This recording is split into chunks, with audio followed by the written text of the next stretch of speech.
이렇게 다녀올 동유럽 비전 트립에 대해서 함께 말씀과 함께 여러분에게 또 어떻게 다녀오게 되는지 나누려고 합니다. 모든 것에는 때가 있습니다. 하나님은 당신의 시간표대로 움직이십니다.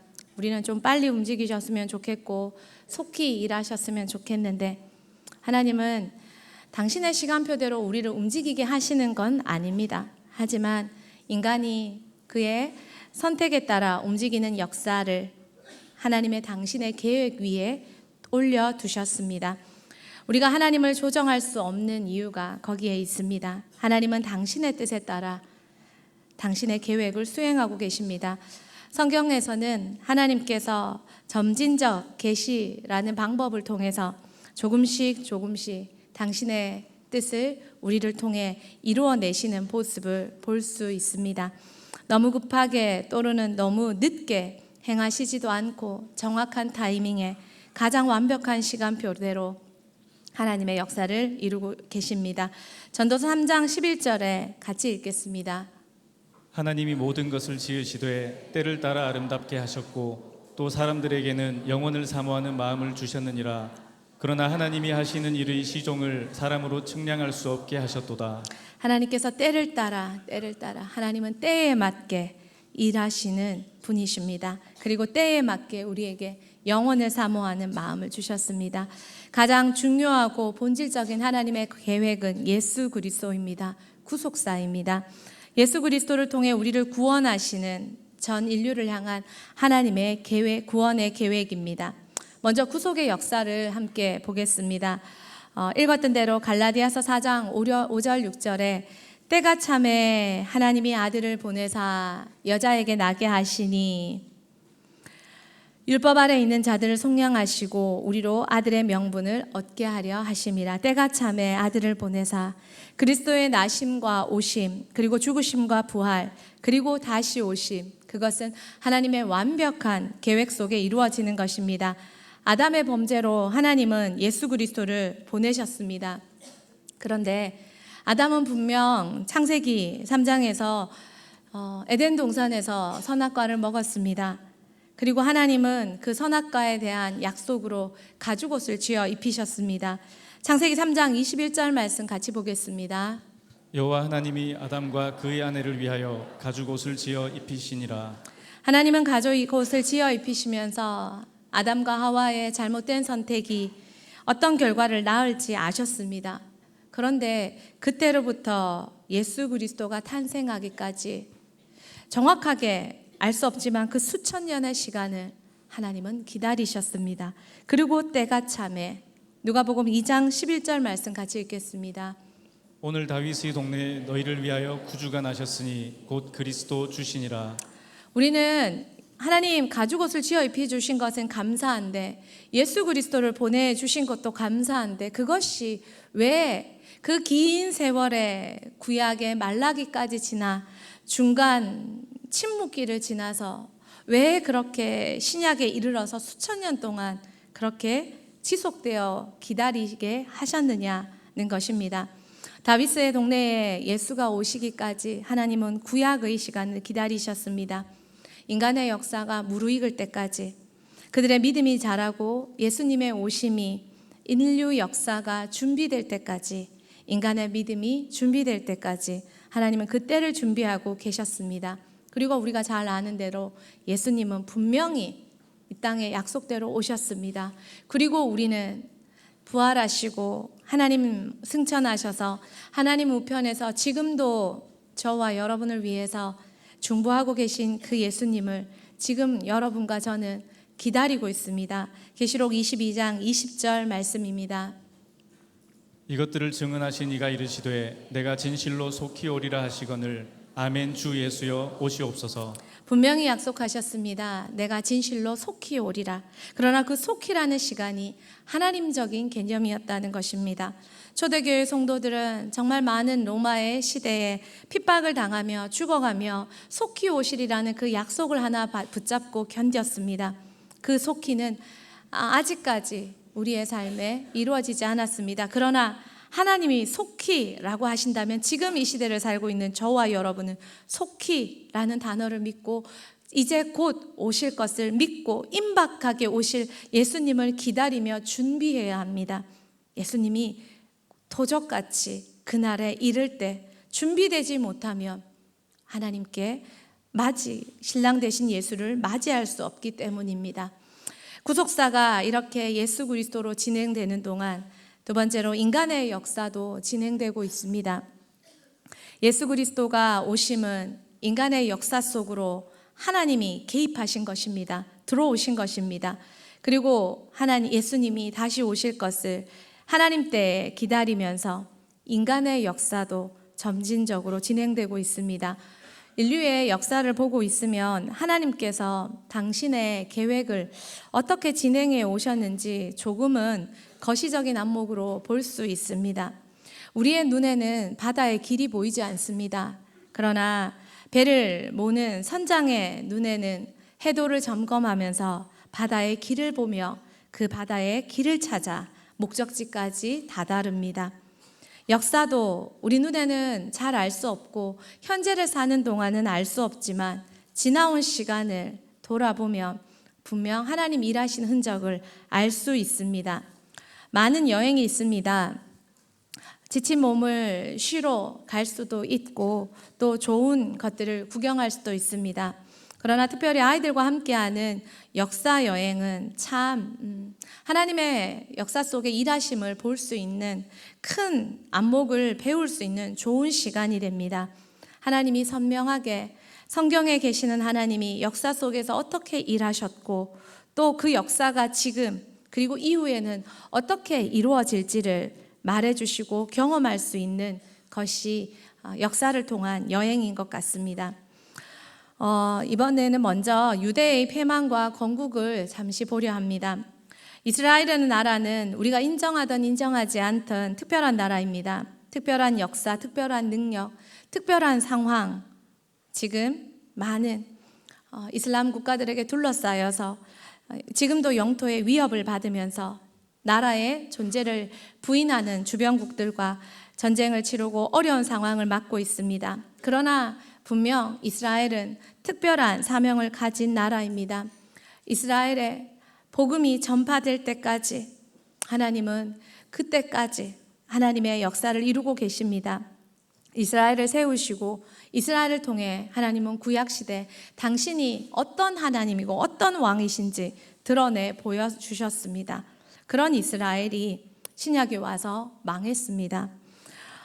네로의 폭정에 분노한 유대인들이 반란을 일으켰습니다. 67년에 일어난 유대 전쟁입니다. 네로는 베스파시아누스 장군을 그쪽으로 파병했습니다. 그리고 요세푸스의 예언대로 베스파시아누스 장군은 황제가 되었습니다. 그는 유대 전쟁을 진압하다가 황제가 되어서 왕궁으로 돌아갔고 유대는 아들 티투스에게 맡겨졌습니다. 티투스는 유대를 진압했습니다. 성전을 파괴했고 또 로마에 가서 티투스 개선문이라는 자신의 업적을 기리는 개선문도 세우기도 했습니다. 그 역시 아버지를 이어 왕이 되기도 했습니다. 예수님이 누가복음 6장 21절에 이렇게 말씀하셨습니다. 같이 읽겠습니다. 지금 줄인 자는 복이 있나니 너희가 배부름을 얻을 것이며 지금 우는 자는 복이 있나니 너희가 웃을 것이며. 네, 말씀의 주소가 조금 오류가 있는 것 같은데 예수님께서 이렇게 말씀하셨습니다. 나를 위해 울지 말고 너와 내 자녀를 위해 울라라고 말씀하셨었습니다. 예수님이 지금 앞으로 예루살렘의 미래가 어떻게 펼쳐질지, 얼마나 많은 자녀들이 죽음을 당하고 또 예루살렘 성전이 패망이 올지 예수님은 아시고 자신을 위해 우는 백성들에게 그들에게 펼쳐진 미래를 걱정하며 얘기해 주셨습니다. 누가복음 23장 28절 다시 읽어보도록 하겠습니다. 예수께서 돌이켜 그들을 향하여 이르시되 예루살렘의 딸들아 나를 위하여 울지 말고 너희와 너희 자녀를 위하여 울라. 네, 그렇게 유대인들은 로마군에 의해 처절하게 짓밟혔습니다. 유대인들은 끝까지 항쟁했습니다. 로마에게 짓밟히기 싫은 960명은 마사다 요새로 올라갔습니다. 그리고 거기에서 근 3년을 버텼습니다. 어떻게 해서도 점령될 수 없는 요새였기 때문에, 천년 요새였기 때문에 로마군은 이스라엘 백성들을 시켜서 그 옆에 산을 쌓았습니다. 흙을 쌓아 올라갔습니다. 그 흙이 이제 다 쌓아서 960명이 그 위에서 돌을 던지고 그 흙을 쌓는 사람들을 방해하고 싶었지만 그 흙을 쌓는 노예들은 자기 백성들이었고 자기 민족이었습니다. 960명은 드디어 내일이면 그 마사다 요새로 로마군이 이제 성을 다 쌓아서 진격해 오는 그 마지막 날 밤에 10명을 뽑았습니다. 그리고 우리의 목숨이 저들의 손에 죽는 것보다 스스로 죽는 것을 선택하고 10명을 선택해서 그룹을 나누어서 10명이 그 960명을 다 죽이고 마지막 10명이 서로가 서로를 죽이고 한 사람이 자결하는 방식으로 그렇게 그 자리에서 죽었습니다. 다음날 로마군이 이 마사다 요새에 들어왔을 때 거기에 남아있는 것은 아이 5명과 여자 2명이었습니다. 그들의 항쟁 정신을 남기기 위해 그들만 남겨두고 모두 다 죽었던 것입니다. 저희 교회가 몇 년 전에 이스라엘 여행을, 코로나 전에 이스라엘 비전 트립을 2회에 걸쳐서 다녀왔었습니다. 그때 마사다 요새에 올라가서 참 끔찍한, 그러나 얼마나 그들의 민족성이 투철한지를 볼 수 있는 장소에 올라갔습니다. 유대의 그 군인이 되면 꼭 마사다 요새에 올라와서 그 항쟁 정신을 배운다고 합니다. 우리 모든 성도들이 함께 그곳에 올라 기도하며 인간 띠를 만들고 손을 잡고 영적 전쟁에서 지지 말고 하나님 나라를 위해 이렇게 싸워보자고 기도했던 기억이 생생히 납니다. 이스라엘 백성은 그런 사람들이었습니다. 이스라엘은 로마의 그 짓밟히고 성전이 더럽혀지는 것을 참지 못했습니다. 그렇게 성전이 다 무너지고 다시 한번 이스라엘은 바르코크바라는 사람의 중심으로 반란을 일으켰습니다. 그리고 2년간 대치 끝에 135년에 진압되었습니다.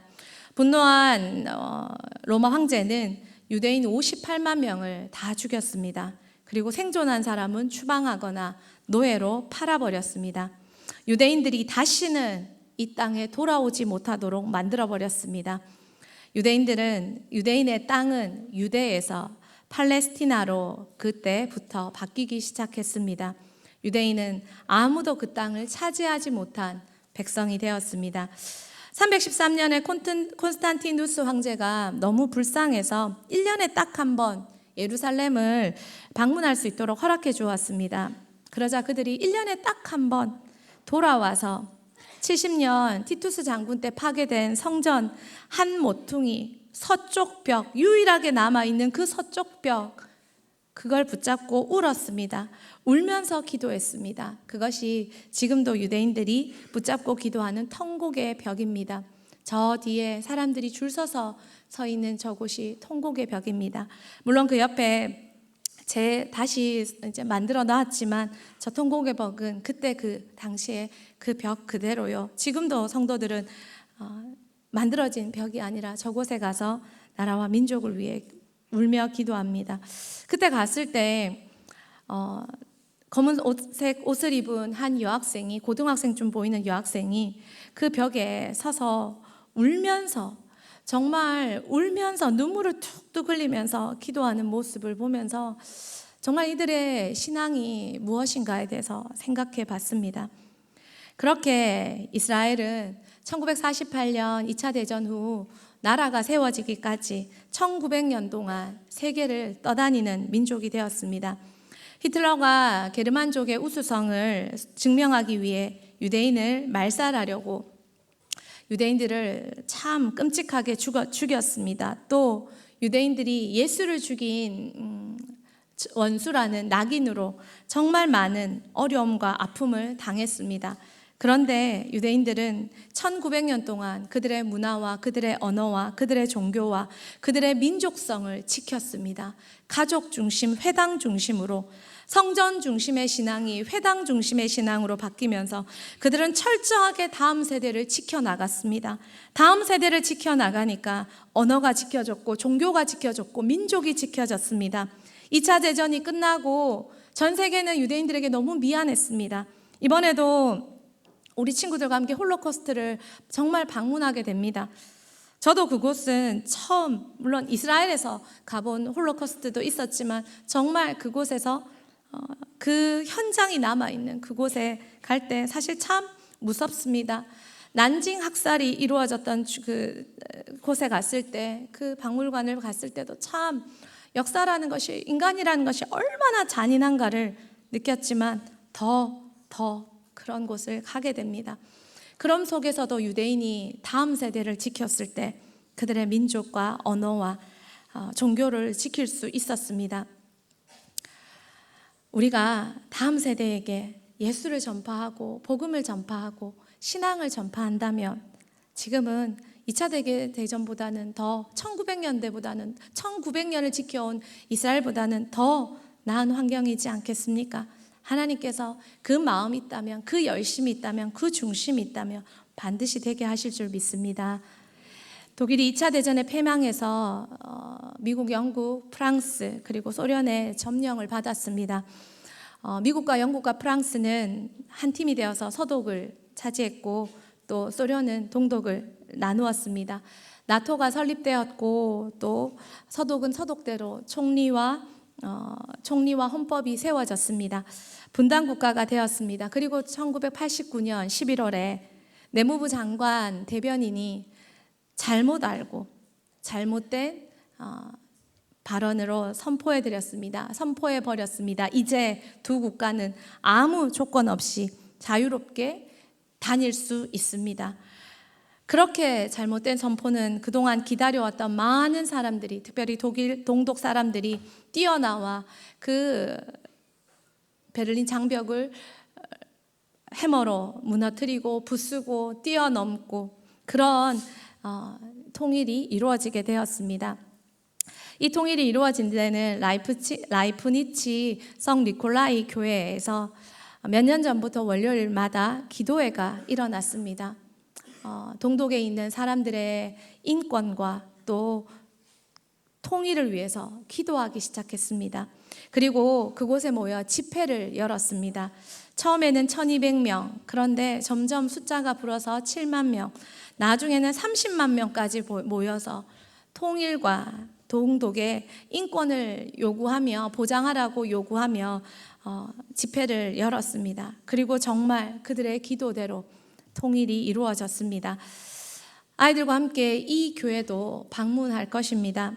분단과 분단으로 인한 인권 유린, 통일을 위한 기도와 노력, 독일의 교회들은 이것을 다 경험해 보았습니다. 그래서 독일이 지금 한국 교회를 위해, 통일을 위해 기도해 주고 있습니다. 탈북민 크리스찬들이 한국 외에 간증자로 많이 불려가는 나라가 있습니다. 바로 독일입니다. 독일에 가서 그들이 지금 어떤 어려움을 당하고 있고 또 무엇을 위해 기도해 줘야 되는지 구체적 기도 제목을 나누어 주고 있습니다. 독일 교회는 그들을 초청해서 그들이 무엇을 위해 기도해 줘야 되고 어떻게 기도해 줘야 될지 듣고 있습니다. 우리의 통일의 때는 언제일까요? 그냥 외치는 구호로만 끝이 날까요? 우리는 그때를 위해 노력해야 할 것은, 우리가 노력해야 될 건 무엇일까요? 독일이 그랬듯이 하나님도 우리에게 때가 찰 때까지 기도하고 준비하라고 말씀하고 계시는 것 같습니다. 이번에는 목사님의 제안으로 종교개혁 탐방을 계획했었습니다.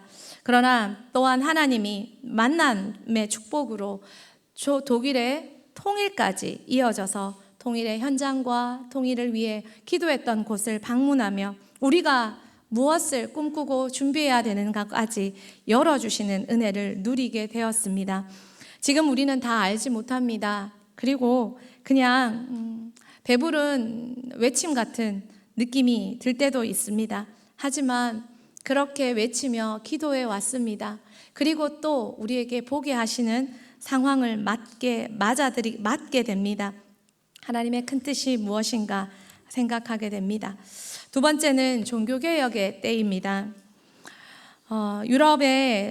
동유럽의 많은 도시와 나라들은 종교개혁의 현장이었습니다. 종교개혁이 또 역시 때가 이를 때 이루어졌습니다. 400 몇십 년에 로마가 무너지고 유럽이 신성 로마 제국으로 성동서가 분리되고 신성 로마 제국으로 다스림을 받고, 그러면서 기독교는 유럽 전역에, 카톨릭은 유럽 전역에 종교가 되고 또 종교가 됨으로 권세를 부리기 시작했습니다. 종교가 권세를 부리니까 교회는 타락을 했습니다. 성직자들은 성직을 매매했습니다. 사고 팔았습니다. 성경을, 라틴어를 알지 못해서 성경을 읽지 못하는 성직자들까지도 성직자가 되었습니다. 성경을 모르는데. 왜냐하면 돈 주고 샀기 때문입니다. 타락한 성직자들은 분명히 교리상 결혼을 할 수 없는 성직자이지만 아내가 몇 명이요, 아들이 많은 아들을 두고 있었습니다. 또한 교리는 엄청나게 부패했습니다. 성인, 성상, 말씀을 모르니까 성상을 만들고, 하나님 분명히 형상을 만들지 말라 했는데 성인과 성상을 만들고, 그리고 그것을 발만 붙잡으면 이루어지고, 예수님이 입으셨던 도포 옷이라는, 세마포라는, 예수님이 쓰셨던 가시관이라는 말도 안 되는 성물이라는 것들이 엄청난 가격에 팔리고, 미신적인 성유물들이 팔리면서 그거 한번 붙잡고 기도하는 것들이 그들의 소원이 되는 이상한 미신적 종교로 교회는 타락했습니다.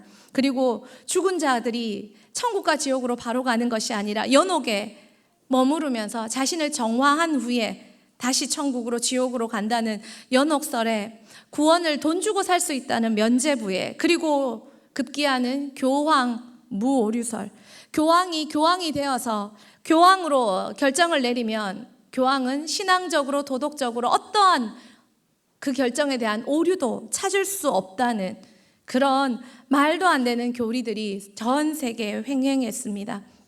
그리고 십자군 전쟁으로 무역이 이루어지기 시작하면서 부자의 상인 계층이 일어나기 시작했습니다. 지식층들이 일어났고 황제의 권한이 강화되기 시작했습니다. 상인 계층과 황제가 손을 잡고 교황에 대해서 맞섰고, 또 가장 중요한 인쇄술이 발달되었습니다. 그러자 성직자들만 가졌던 그 불가타역, 그 라틴어 성경이 이제는 인쇄되어서 보급되기 시작했고, 루터로 인해 자국어 성경까지 나오기 시작했습니다. 타락은 언제 일어납니까? 성경과 말씀과 멀어지면 타락은 일어납니다. 내식의 신앙. 하지만 신앙의 부흥은 성경과 말씀과 가까워지고 말씀대로 살아날 때, 살려고 애쓸 때 부흥은 일어납니다. 하나님은 이 때가 찰 때까지 열심히 그 구약과 신약과 그리고 그 종교개혁의 때까지 하나님은 열심히 준비하고 계셨습니다. 어떻게 해요? 모두가 예수 그리스도를 알고 받아들이도록 말입니다. 히브리어 성경이 헬라어로 번역되어 70인역 성경이 되었습니다. 그리고 성경이 라틴어로 번역되어 전 중세 유럽을 지배했던 불가타 성경이 되었습니다. 그리고 킹 제임스 버전으로 틴테일을 통해서 또 영어 성경으로 제임스 황제를 통해서 또 영국에는 킴 제임스 버전의 성경들이 이제 영어로 또 번역되기 시작했습니다. 위클리프도 영어로 성경을 번역했습니다. 이제 성경이 사람들이 읽을 글로 다가오기 시작했습니다. 루터는 자신의 모국어 독일어로 성경을 번역하기 시작했습니다. 그리고 인쇄술이 발달되니 성경이 각 가정마다, 루터가 95개조 반박문을 라틴어로 써서 붙였습니다. 그것이 인쇄술이 발달되니 일주일 만에 전 독일에 다 퍼질 수 있었습니다. 종교개혁이 언제 성공할 수 있었습니까? 준비가 되었을 때, 때가 찰 때, 성경이 번역되고 모든 기술이 번역되고 사람이 준비되었을 때. 왈도파는 청빈하게 이 타락한 중세의 신앙에서 그래도 청빈하게, 그리고 또 때로는 탁발수도승 같이 그런 모습으로 정말 청빈하게 신앙생활을 준비한 사람들도 있었습니다. 위클리프는 영국에서 신앙의 개혁을 이루었습니다. 야누스는 그 보헤미아 지역에서 그렇게 신앙을 준비했습니다. 모두가 죽임을 당하고 후스도 죽임을 당했지만, 그러나 너희가 지금은 거위를 죽이지만 100년 뒤에 백조가 나타날 것이다 라고 예언했고, 정말 때가 참에 하나님은 한 사람, 하나님의 말씀을 가지고 고민하고 씨름하는 한 사람을 통해 종교개혁, 물론 지역마다 다 같이 일어났지만 대표적 한 사람, 루터를 통해 종교개혁이 시발되었습니다. 루터는 고민했습니다. 거룩하신 하나님께서 불의한 인간에게 어떻게 이런 의를 요구하시는가? 인간이 할 수 없는, 루터는 정말 구원받기 위해 정말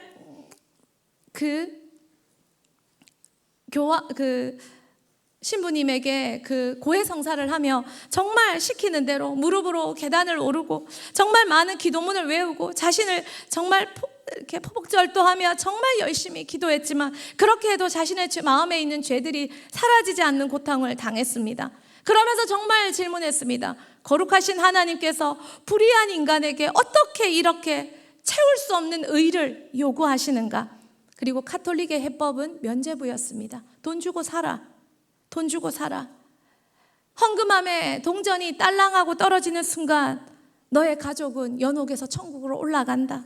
돈 주고 살아 라고 말도 안 되는 해법을 제시했습니다. 그리고 루터는 성경에서 그 답을 찾았습니다. 로마서 1장 17절 말씀 같이 읽겠습니다. 복음에는 하나님의 의가 나타나서 믿음으로 믿음에 이르게 하나니 기록된 바 오직 의인은 믿음으로 말미암아 살리라 함과 같으니라. 오직 의인은 믿음으로 말미암아. 지금 우리에게는 정말 별것 아닌 진리이고, 그렇지, 그게 맞지, 말이 되나 하지만 천년의 역사 동안 많은 사람들은 이것을 알지 못한 채 속아갔고 죽어갔고 이용당해 갔습니다. 그리고 하나님 때가 참에 믿음이 하나님 주신 선물이요, 구원이 믿음으로 이룰 수 있는 것이라는 것, 그것을 하나님은 우리에게 알게 하셨습니다. 칼빈, 쯔빙글리, 그리고 주변의 많은 사람들, 그로 인해 신앙이 전 유럽에 확산되었습니다. 독일에서는 루터를 통해 전 독일에, 스위스의 칼빈을 통해 또 전 유럽에, 그리고 스코틀랜드와 잉글랜드의 영국에서 그 헨리 왕과 또 제임스 왕과 또 메리 왕과 그리고 엘리자베스 여왕을 거치면서 유럽에서 그 종교개혁이 일어나면서 전 유럽에, 그 잉글랜드와 스코틀랜드의 그 신앙의 절정이 청교도를 만들어서 미국을 예수 잘 믿자고 가게 하셨고, 그 신앙이 우리 대한민국에 오지 않았습니까? 이번에 제자비전 아카데미가 15주년 그 작은 영상을 만들었습니다. 그 영상에 담고 싶은 메시지가 이거였습니다.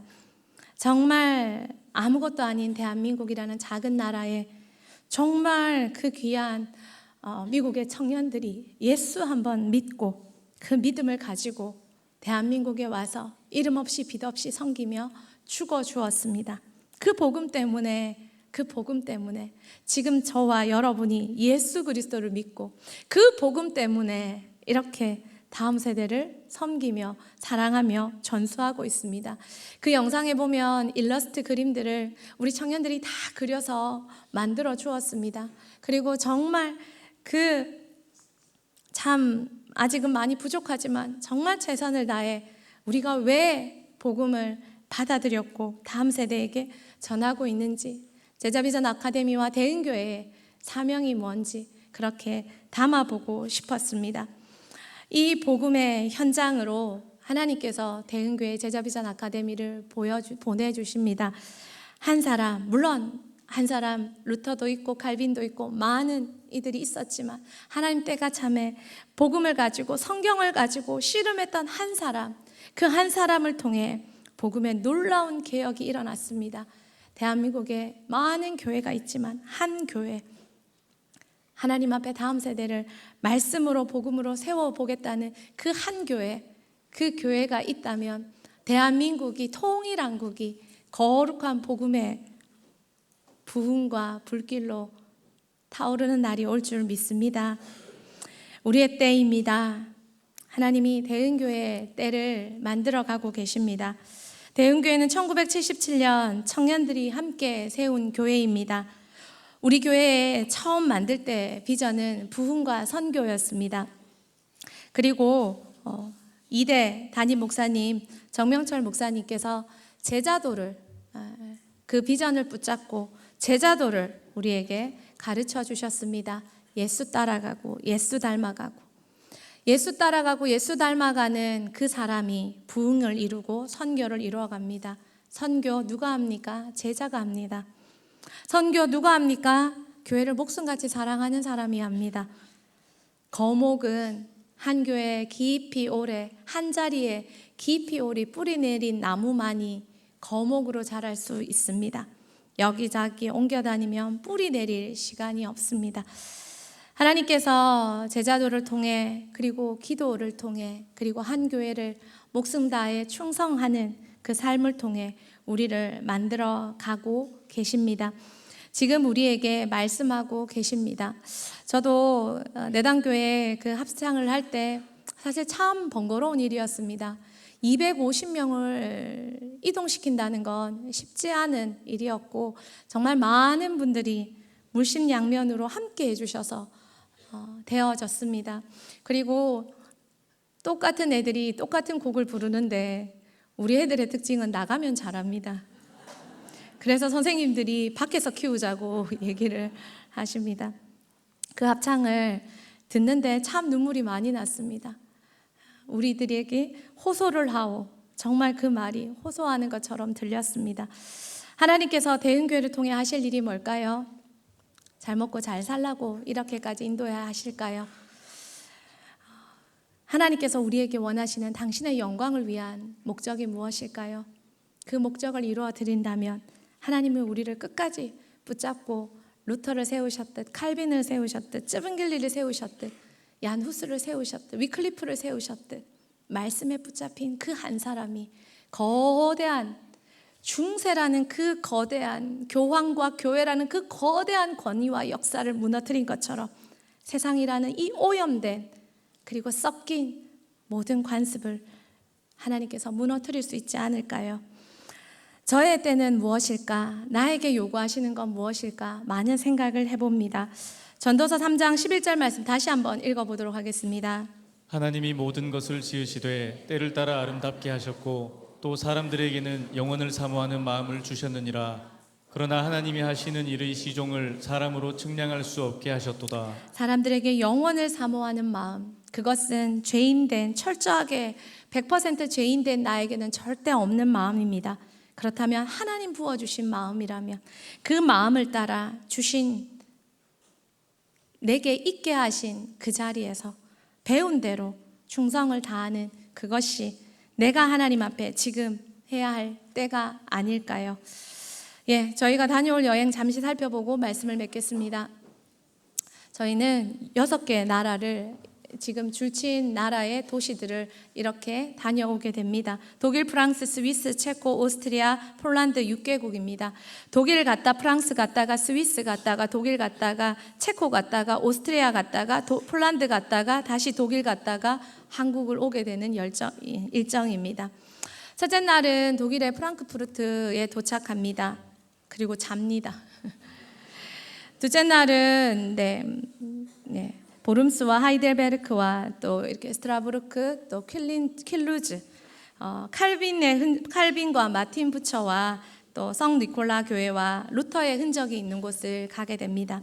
3일째는 취리히와 또 이렇게 코스탄츠 그리고 슈투르가르트 축구 유명하죠. 차범근 씨 기념 그게 있다고 들었는데 안 갑니다. 여기도 쯔빙글리와 얀후스 그리고 후스의 화영 장소가 있는 곳입니다.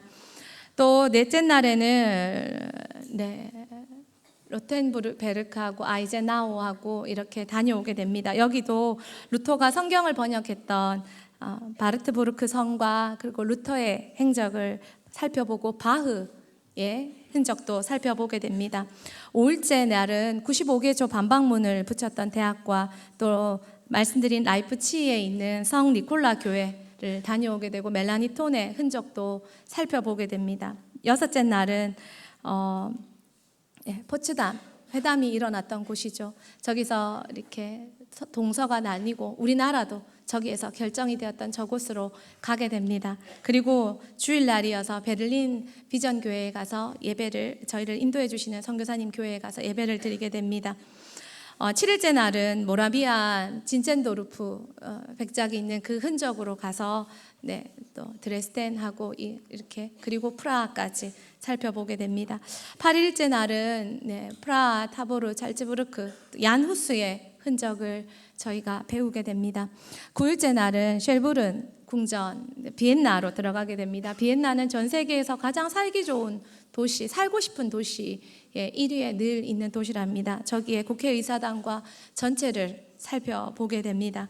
그리고 10일째 날은 아우슈비츠 수용소를 살펴보면서 역사의 흔적을 보게 됩니다. 그리고 마지막 날 미넨에 와서 비행기 시간까지 미넨 도시들을 살펴보고 돌아오게 됩니다. 하나님께서 지금까지 제자비전 아카데미 다니면서 단 한 번도 먹고 놀도록 보내주신 적이 없습니다.